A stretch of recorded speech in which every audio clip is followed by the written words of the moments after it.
अस्सलाम वालेकुम।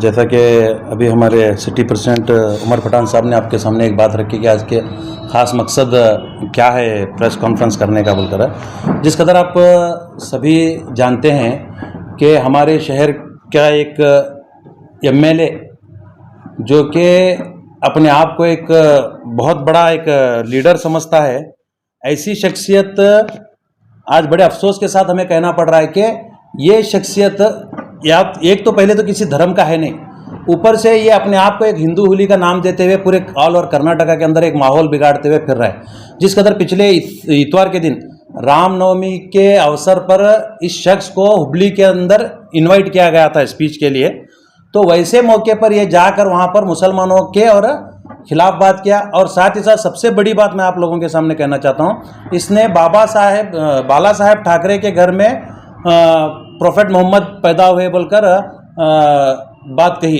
जो कि इसने जो है उद्धव ठाकरे को कहा। लेकिन ये ऐसी एक जहरीली बात और ये ख़ास तौर से एक हुजूर अकरम सल्लल्लाहु अलैहि वसल्लम की शान में एक किस्म की गुस्ताखी ये मुसलमान कभी बर्दाश्त नहीं करता। आए दिन ये शख्स बीजापुर के माहौल को बिगाड़ते हुए इस वक्त अभी ये कर्नाटक के अंदर अपने पैर फैला रहा है। पहले तो मैं कहना चाहता हूँ, जिस कदर इन्होंने ये बात कही कि इस्लाम बरू की तो मदल नम देवर इधरो, तुझे सही से किसी भी किस्म का हिस्ट्री का नॉलेज नहीं है। जिस कदर तेरे बात करने का अंदाज जो तूने बताया है उससे ये बात साफ नजर आती है कि तुझे किसी भी किस्म का नॉलेज नहीं है।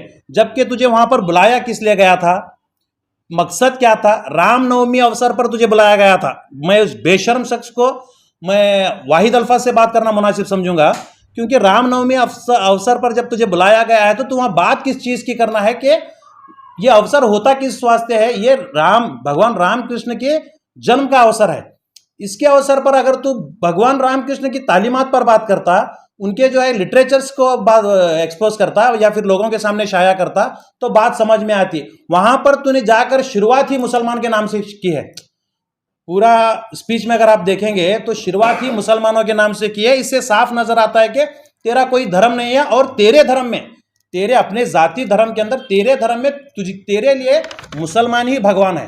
क्योंकि अपने भाषण में जब कोई नाम लेता है कोई भी मजहब का आदमी तो पहले अपने भगवान का नाम लेता है। लेकिन ये हमारे शहर का एमएलए एक ऐसा शख्स है जो अपने स्पीच के अंदर शुरुआत में ही मुसलमान का नाम लेकर ये शुरू करता है। या तो ये मुसलमान इसका भगवान है या तो फिर इसका डीएनए टेस्ट कराना पड़ेगा, क्योंकि ये मुल्क भर के अंदर ऐसे कई कुत्ते जो है भोंकते हैं मुसलमानों के खिलाफ।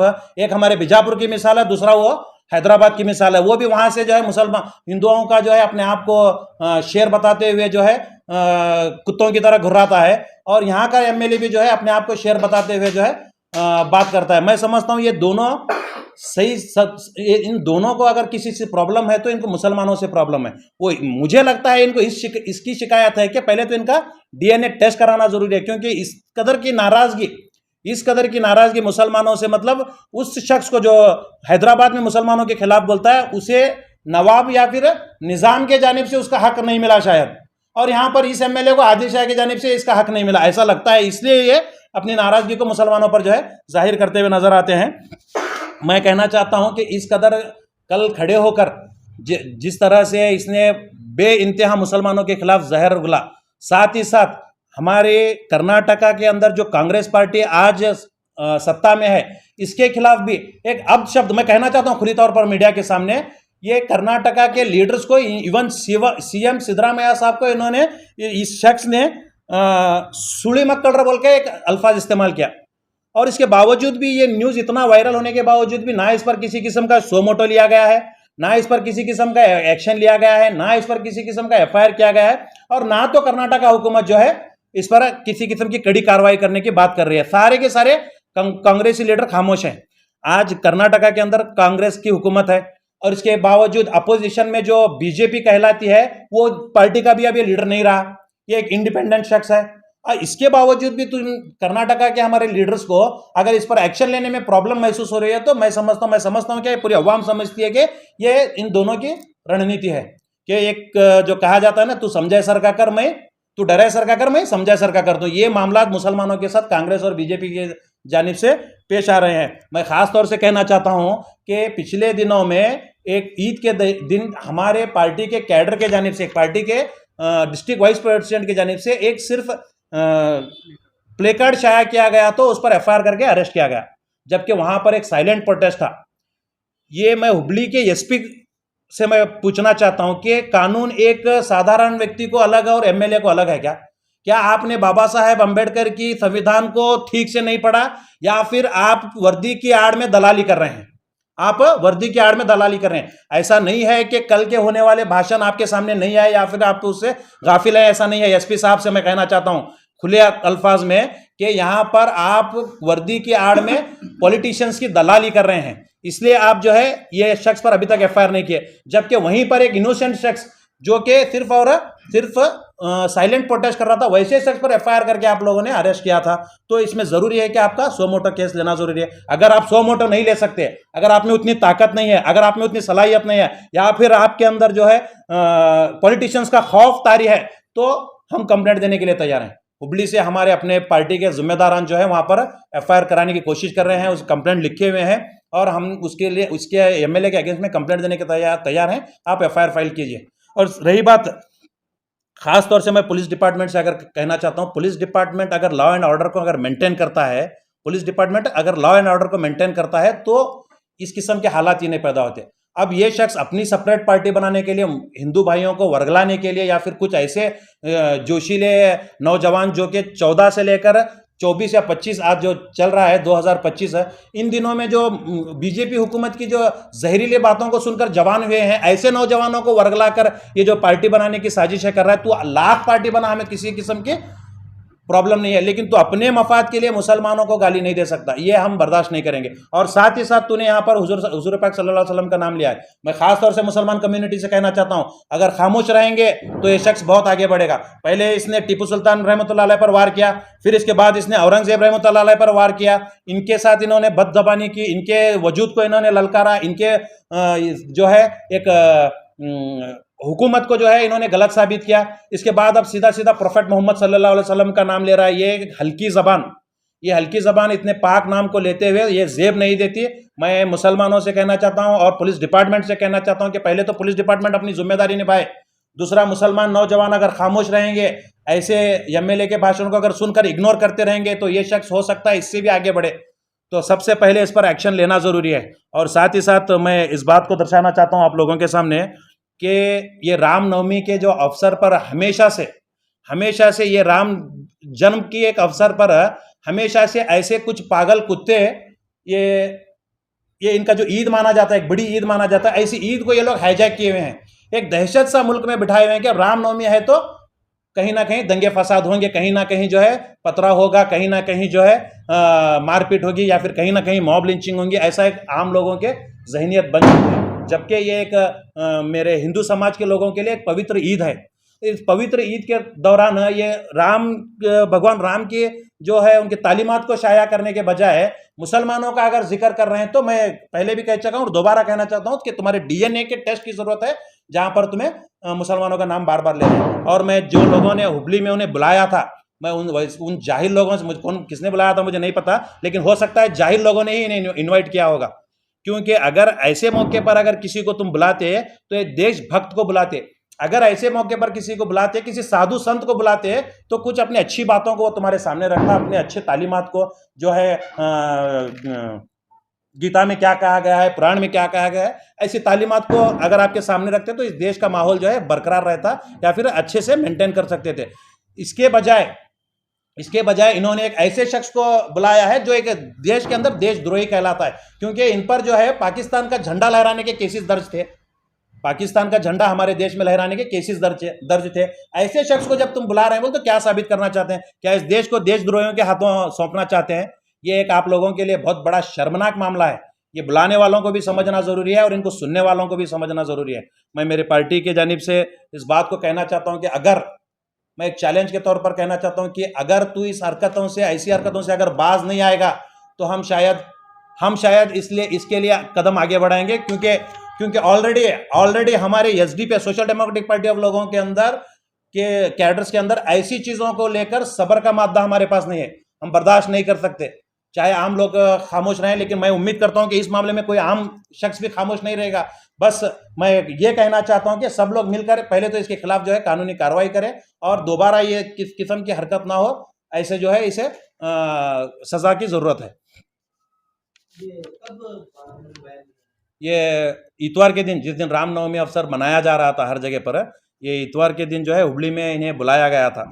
तो वहाँ पर अपनी स्पीच के दौरान इन्होंने कंप्लीट मुसलमानों का नाम लेते हुए बाला साहेब ठाकरे के घर में उद्धव ठाकरे को मोहम्मद पैगंबर का लक़ब देकर इन्होंने ये इस शख्स ने बुलाया या फिर बोला, तो ये नाकाबिले बर्दाश्त है। आज तो 3 दिन हो गए आज जी। इसका मकसद क्या है बोले तो हम खास तौर से इसे हुबली में एक FIR कराने की कोशिश कर रहे हैं, क्योंकि कल मीडिया में वायरल हुआ है, हुबली में हम एक FIR कराने की कोशिश कर रहे हैं। दूसरी बात यह है कि ये हमारे बीजापुर शहर का MLA है बोले तो शहर बीजापुर के अंदर भी ये चीज़ मालूम होना जरूरी है, इसलिए हम लोग प्रेस कॉन्फ्रेंस कर रहे हैं। और साथ ही साथ हम डिपार्टमेंट को भी ये बात बताना चाहते हैं कि आप कहीं ना कहीं अपने काम के अंदर, आप कहीं ना कहीं अपनी जिम्मेदारी के अंदर, आप कहीं ना कहीं लॉ एंड ऑर्डर को मेंटेन करने में मिस हो रहे हैं, जिसकी वजह से ये फसादात शहरों में पेश आ रहे हैं। आए दिन इस किस्म का आदमी अगर खुले सांड की तरह अगर पूरे कर्नाटक में घूमेगा तो ये पूरे सूबे को जो है, रियासत को जो है आग लगाएगा। वही तो यहाँ पर जो है सबसे बड़ी फेलोवर जो इसमें मैं कहूँगा कांग्रेस गवर्नमेंट की है। जब कांग्रेस के आला पदाधिकारियों को ये सुली मक्कड़ बोलकर जब अल्फाज इस्तेमाल करता है और इनके कानों पर जूं तक नहीं रेंग रही, तो या तो ये बेशर्म हुकूमत है, या तो फिर जो है ये सुनना नहीं चाहते, या तो फिर ये जो है एक्शन लेना नहीं चाहते। ये मैंने आपको शुरुआत में जो बताया कि मैं डरे जैसा कर दूं तो समझे जैसा कर, जो हमारी बीजापुर के लैंग्वेज में एक कहावत है, तो ये मुसलमानों के साथ चल रहा है।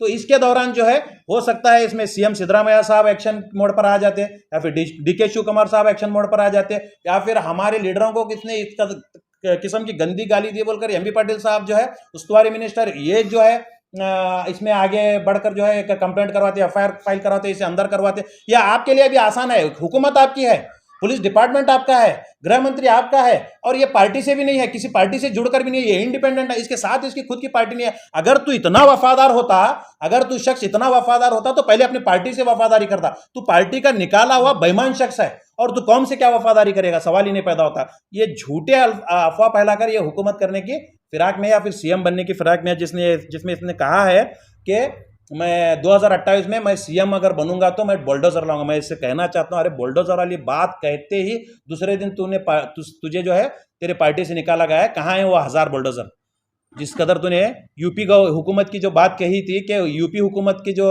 लॉ एंड ऑर्डर को यहाँ पर मेंटेन किया जाएगा बोलकर, तो तेरे 1000 जो है GCB बुक किया था, बुलडोजर बुक किया था, वो कहाँ है। और दूसरी बात मैं ये बोलना चाहता हूँ कि इसने एक जुमला ये भी इस्तेमाल किया है इसमें कि जन्नत को भेजेंगे। जन्नत को भेजने का क्या मुराद? जन्नत को शख्स जीते जी नहीं जा सकता, और जन्नत जैसे हुजूर अकरम सल्लल्लाहु अलैहि वसल्लम जैसे पाक शख्सियत का नाम लेने की तेरी ज़बान के काबिल नहीं है तेरी ज़बान। तो जन्नत की जो बात कर रहा है, जन्नत को जो है जीते जी नहीं जा सकता, तो ये डायरेक्ट जन्नत बेचता हूँ अल्लाह अकबर बोल के वहीं जाना ये लोग बोल के बोलता है, बोले तो ये कहाँ ना कहाँ एक मर्डर, एक जेनोसाइड कर्नाटका के अंदर कराने के प्लान में है। ये कहाँ ना कहाँ एक बहुत बड़ा जेनोसाइड जो है कर्नाटका के अंदर कराने के प्लान में है। इसकी बातों से साफ मैसेज मिल रहा है। तो डिपार्टमेंट यहाँ पर जो है अलर्ट होना जरूरी है, क्योंकि अगर डिपार्टमेंट अलर्ट नहीं होगा तो एक बहुत बड़ा फसाद कर्नाटक के अंदर बर्पा होगा। मैं आप लोगों के सामने क्लियर बता रहा हूँ इस बात। अभी ये बयान लेकर उनके 3 दिन होने को आए जी, किसी मुस्लिम मुखंड के द्वारा कोई भी उनका काउंटर अभी तक नहीं हुआ, किसी ने भी उन पर अभी FIR तक नहीं किया। देखिए, एक हम मुसलमान समाज के लोगों को या फिर लीडरों को एक आदत इस किस्म की हो चुकी है। एक इवन पुलिस डिपार्टमेंट भी ये बात बोलता है कि जब हम FIR करने के लिए जाते हैं तो ಒಂದು ಹುಚ್ಚು ನಾಯಿ ಅದ ನೀವು ಹಾಗೆ ಮಾಡ್ತೀರ, ये अल्फाज मुनासिब नहीं है। ಹುಚ್ಚು ನಾಯಿ ಅದ ಅಂತಂದ್ರೆ ಸಮಾಜದಲ್ಲಿ ಹಂಗೆ ಬಿಡೋಕೆ साध्य ಇಲ್ಲ। ये लोग ये बात हमारे लोग भी करते हैं कि वो एक पागल कुत्ता है तो उसके साथ जो है हम भी पागल नहीं बनना है, छोड़ दो उसे उसके हाल पर बोलकर।